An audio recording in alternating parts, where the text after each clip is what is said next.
What if your daughter disappeared into the woods without a sound, and the only people who heard her cries weren't humans? They said the dog was panicking. They told it to stop barking. But it knew. It could feel her fear in every trembling leaf. Do you believe in barking when no one else is listening? Subscribe now and never miss a story where love speaks louder than words. The woods were supposed to be peaceful. That's what Emma's parents had told her: quiet trails, golden sunlight through the leaves, and campfire marshmallows under the stars. Just a weekend away from screens and noise. A chance to slow down. Scout would love it, they'd said. He was already bouncing in the backseat before they even pulled into the trailhead lot, nose pressed to the window, tail wagging like it had a story of its own to tell. Emma, 7 years old and endlessly curious, sat beside him, her fingers tangled in his thick golden fur. "We're going to explore everything," she whispered to him. "Just you and me." He let out a soft woof, the kind that sounded almost like agreement. Her parents were distracted, Dad with the tent instructions, Mom laying out supplies, but Emma only saw the trail that disappeared into the trees. It looked like the beginning of an adventure book. She imagined fairies in the moss, hidden doors in the bark, and treasure buried beneath old roots. "Stay where we can see you," her mom called without looking up. "I will," Emma called back, already moving past the tree line. Scout stayed behind at first, tied loosely to a post by the picnic table. His leash was just long enough to let him pace and sniff, but not enough to follow her. He barked once, not loud, not panicked, just a single questioning sound. Emma turned to look at him and smiled. "I'll be right back." It wasn't far. Just a few steps off the main trail. A cluster of leaves had caught her eye, bright red ones, shaped like little stars. She bent down to gather a few, then noticed a squirrel darting past. It skittered through a low arch of branches and Emma followed, giggling. One more step, one more. Until the trees closed behind her and the path, soft and unmarked, swallowed her footprints. She looked up. The sunlight had shifted, the sky more gray than gold. The squirrel was gone. The leaves looked the same in every direction. She turned once, then again. Her heart picked up a beat. "Mom?" she called. It wasn't loud. "Dad?" Only trees answered. Back at the camp, Scout stood perfectly still, head raised, nose twitching toward the trees. He let out a low growl, barely a sound at all, then tugged at the leash. Once, twice, then harder. The rope strained against the post. Emma took a few steps in what she thought was the right direction. Nothing looked familiar. The breeze had picked up, brushing the back of her neck like fingers. She wrapped her arms around herself. "Scout," she whispered. She heard nothing. Scout barked again, short, sharp, urgent. This time, Dad looked up. What's gotten into him? "He probably sees a bird," Mom said, flipping through the supply list. But Scout wasn't looking up. He was pulling sideways, ears flat, body tense. A strand of the leash frayed against the metal ring. Back in the woods, Emma tripped over a root and fell to her knees. Her red leaf collection scattered. Dirt clung to her palms. Her lower lip trembled. She brushed her hair back with shaking fingers and called again, louder this time. "Mom, Dad." Still nothing. She began to cry. The leash snapped.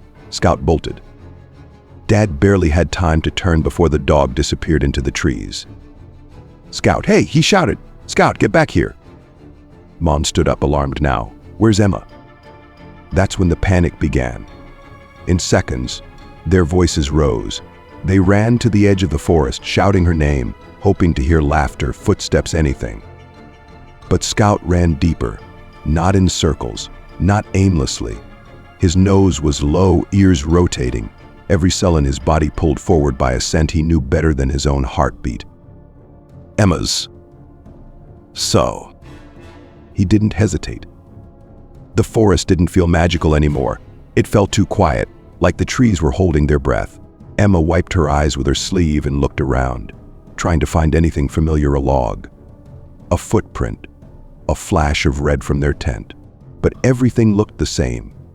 The light through the leaves had shifted, no longer golden and playful, but gray, almost blue. She called again, louder now, "Mom, Dad." Her voice hit the trees and dropped, swallowed by moss and bark. She turned in a slow circle, panic rising in her chest like a balloon she couldn't stop. She tried to breathe the way her mom had taught her, deep in through the nose, slow out through the mouth, but the air felt too thin, too cold. She started walking, not running. Running would make her tired. That's what her teacher said in safety class. Stay calm, stay put. But staying put felt worse. Every second felt like someone had forgotten to press play again. She didn't notice the small drop in the path until her foot slipped. She tumbled forward into a shallow dip in the earth, landing hard on her side. Her ankle twisted beneath her. A sharp cry burst from her lips. "Ow! Ow! Ow!" Scout was already deep in the woods by then, weaving through trees, moving like he was born to track. His nose skimmed low, catching pieces of her scent, moments where her shoes had brushed the ground, where her breath had changed the air. He passed a fallen scarf, caught on a branch like a whisper left behind. He didn't stop. He didn't need to think. His paws knew where to go. At camp, her parents shouted louder now, fear in their voices. They had split up, each calling from different directions. One ranger had arrived, a young woman named Riley, barely 30, sharp-eyed and calm. She listened as Emma's mother spoke too fast, as her father waved toward the trees. "Is your daughter with the dog?" Riley asked. "No. She was alone just for a minute. We thought she was in sight. And then the dog ran off, and now they're both gone." "Then we follow the dog," Riley said simply. But when they reached the spot where Scout had disappeared, the trail was invisible. No paw prints, no broken branches, no sign. Riley called for backup. A search team began assembling, but it would take time. Too much time. Emma, curled in the small dip where she'd fallen, tried not to cry anymore. Her ankle throbbed. The cold was creeping in now, under her jacket, through her pants, into her skin. She wished she hadn't left Scout behind. She wished she'd stayed close. She tried to hum to herself one of the lullabies her mom sang at night, but it came out shaky and strange in the woods. Then she heard something. A crunch, a rustle, a sound too soft to be a person. "Scout," she whispered, voice cracking. But it wasn't. Just a squirrel, startled by her voice, darting away. The silence returned, heavier than before. Scout found the spot where she'd fallen seconds later. He stopped, head lifting, ears sharp. The scent was strong here. Her scarf hung nearby. He sniffed it, then looked up.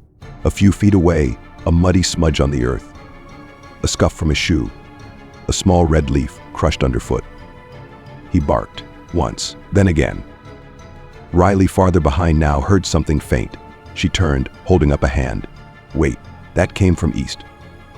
Was that the dog? Emma's mother asked. Maybe. They changed direction. Emma, shivering, hugged herself tighter. Her teeth began to chatter. The wind picked up, sending leaves spiraling. She imagined Scout running through them, chasing her voice. "Please find me," she whispered. "Please." Scout stopped again. He lifted his nose, turned slightly to the left, then bolted. He was close. He could feel it.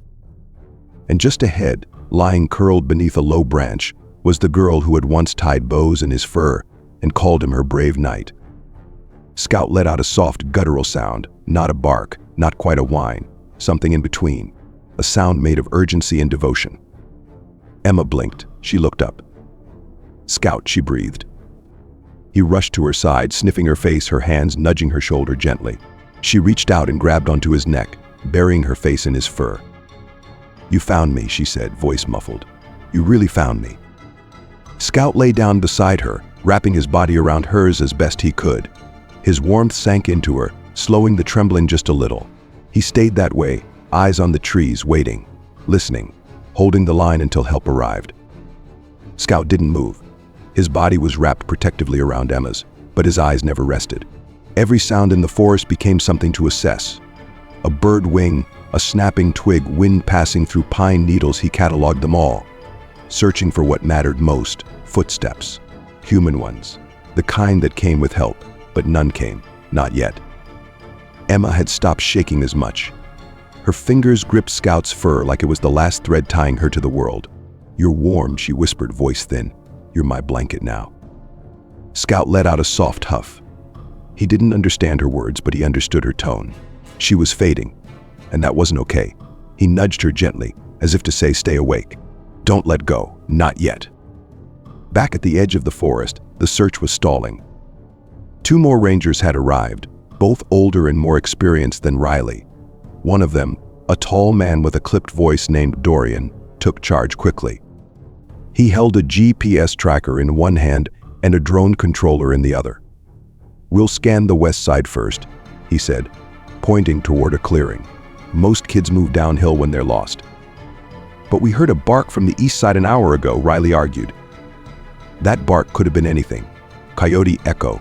Dogs get confused under stress." "She's with the dog," Riley insisted. "And that dog ran east. I'm telling you, we're wasting time." Emma's parents stood off to the side, caught between panic and indecision. The father rubbed his temples. "He's just a dog.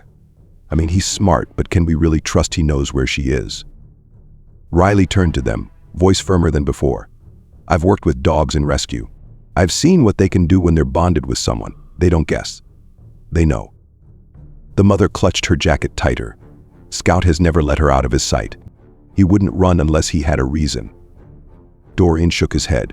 "We're not sending anyone into thick woods on a hunch. We follow tech and protocol." But Riley had already turned. She didn't argue again. She just grabbed her pack and started toward the east trail. "You're going rogue?" Dorian called after her. "I'm going with the only one who hasn't failed her yet," she said over her shoulder. Scout stood slowly. Emma whined, "Don't go." He hesitated, then licked her cheek once, low and quick. He stepped away, paced a small circle, and barked. 3 times. Ums. Loud, firm, echoing. In the distance, Riley stopped. She turned her head, listened, then smiled. "I hear you," she whispered. Scout barked again, louder, then ran back toward the last trail he came from, turning once to make sure Emma was still visible, then again to face the sound of leaves crunching. Riley broke into a jog, ducking under branches, pushing past ferns. "Scout," she called. "Come on, buddy, I'm with you." He darted through underbrush, then slowed as she got closer. She saw the shift in him. He wasn't frantic. He was leading. She followed without hesitation. Back at the camp, Dorian looked down at his monitor.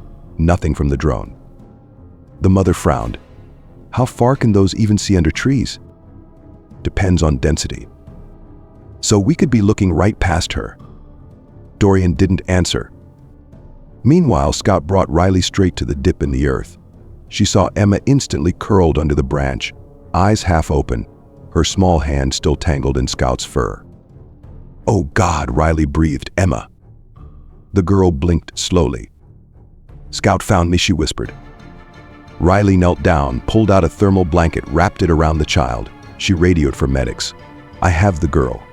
East quadrant, 500 meters past the main ridge. Bring heat packs. She's conscious but cold." Scout lay down again, tail thumping once. When the search team arrived 15 minutes later, Dorian among them, Riley didn't speak. She just looked at him and then at Scout, who was now calmly sitting beside Emma, watching the scene unfold like he'd always known how it would end. One of the medics checked Emma's vitals. "She's lucky. Another hour, and this would have gone differently." Dorian cleared his throat. "Guess I was wrong about the dog." Riley didn't gloat. She just said, he knew. He never stopped knowing. Later, at the edge of the clearing, as Emma was being lifted into the rescue vehicle, she looked at her mom and said, "Scout heard me, even when I couldn't talk anymore." And no one, not even Dorian, had a single word to say in reply. Scout knew something was wrong. Emma's breathing had changed. It was shallower now, more spaced out. Her body wasn't shivering as much anymore, and that he somehow sensed was not a good thing.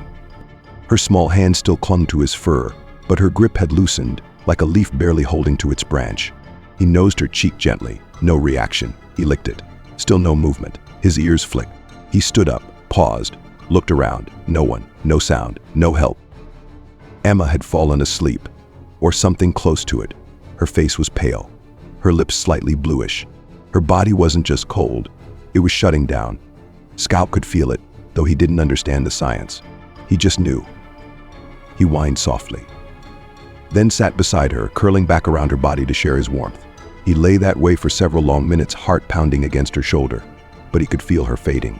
She wasn't warming up. She needed more than what he could give. He stood again, ears high. He barked. Once. Waited. Nothing. Barked again. Nothing but wind. Scout turned toward the direction he'd come from. The path he had memorized. The scent of the one human who had trusted him, Riley. He stared into the forest, tail twitching. Then looked back at Emma, whined again. His instinct screamed at him to stay. She was his girl. You don't leave your girl. Never. But she needed help. And Scout made his choice. He nudged Emma one last time, licked her cheek, and took off. His body moved like fire through the trees. His legs didn't feel tired. His lungs didn't feel full. He was faster than fear, faster than reason, faster than any doubt. He followed his scent trail back toward the trailhead, back to the people. And he prayed, in the only way dogs do, that he wasn't already too late. Back at camp, Riley was trying to keep everyone focused. Emma was stable for now, wrapped in blankets, warm packs tucked under her arms and neck, being held gently in her mother's lap. Scout had found her. Scout had saved her. But the storm was moving in. The clouds had grown heavier. A soft mist had begun falling through the trees, and light was fading fast. Then Scout burst through the ferns, panting hard, soaked from a small stream he must have crossed at full sprint. "Scout?" Riley stood up fast. "Where's Emma?" The dog ran straight to her, barked, turned, ran back a few paces, stopped, looked back, whined. Riley's breath caught. "You left her." The others watched, confused. Scout ran back again, tugged at Riley's sleeve with his mouth. "He wants me to follow him," she whispered. "He came back. He came back for help." The medics didn't hesitate. "Let's move," one said. Scout led them, retracing his path with perfect precision. Even in the darkening woods, even through the fog that was beginning to settle, he ran true. Riley followed close behind, heart pounding, praying they weren't too late. When they reached Emma, she was still lying where he'd left her, barely moving. One medic dropped to his knees and checked her pulse. Faint but steady, she held on. Scout collapsed beside her, chest heaving.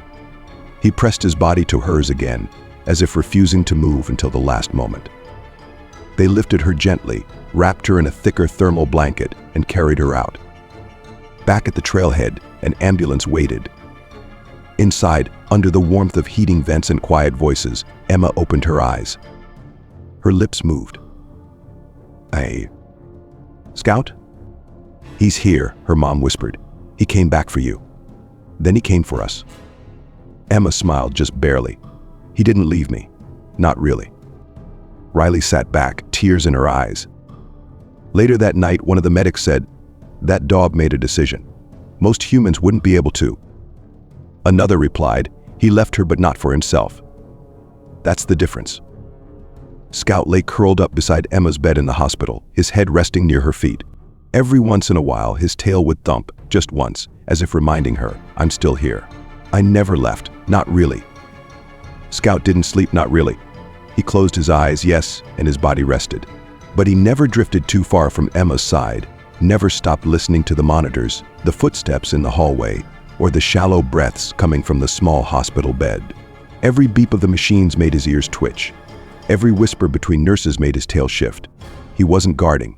He was holding vigil. Emma had been asleep most of the night. The doctor said she was out of danger now, no frostbite, no lasting damage. Just dehydration and mild hypothermia.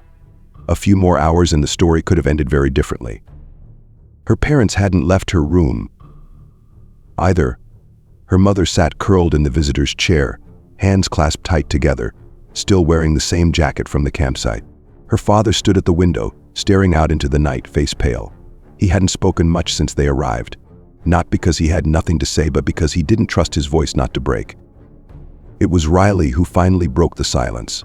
She leaned against the wall, arms crossed, exhaustion in every line of her body. "You know," she said quietly, "there's going to be a lot of attention after this." Emma's mom looked over. "Because of the rescue." "Because of the dog," Riley said. She nodded toward Scout, who hadn't moved from the foot of the bed. "They're already calling him a hero. I had 3 reporters ask for a statement before we even left the trailhead." Her dad turned around. "We didn't listen to him." It wasn't an accusation, just a fact laid bare. Riley didn't answer right away. Then she said, A lot of people wouldn't have. He sank into the corner of the room, elbows on his knees. He tried to tell us. From the moment she vanished, he knew.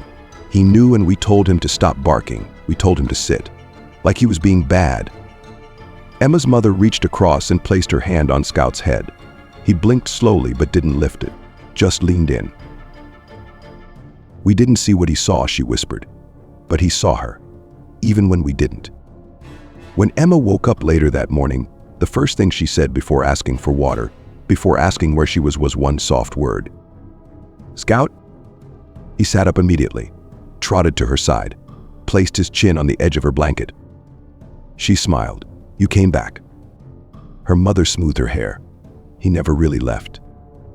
A few hours later, a hospital administrator arrived with a small laminated certificate. "We're not usually in the business of handing out awards to animals," she said with a smile, but this felt appropriate. She handed it to Emma, who read it slowly. "For extraordinary loyalty, instinct, and courage, Scout, the dog who found her." Scout, uninterested in paper, simply laid his head across Emma's lap again, but Emma held the certificate close. Riley pulled her father aside before she left. "He didn't just save her," she said. "He saved something in all of you, I think."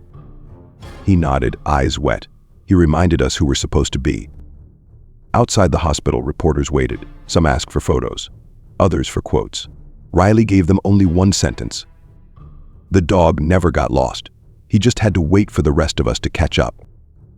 Inside, Emma drew a picture with crayons the nurse had given her. Scout was there, of course, drawn with wide eyes and a red scarf. In the background, trees loomed large. A small girl stood beside him, holding his tail like a lifeline. She wrote one sentence underneath it in her best handwriting. "He heard me when no one else did." Weeks passed. The forest thawed, the frost disappeared from the branches, and life began its quiet return to routine. But something in the family had changed. It wasn't dramatic, not a shift you could see in photos or track on a calendar. It was the way Emma's mom paused now before speaking, how her dad kept Scout's leash hooked near the front door, not out of convenience but out of gratitude. It was the way Scout was no longer just the dog. He was something more. He always had been. Emma returned home with Scout curled up beside her in the backseat, her small fingers resting on the top of his head.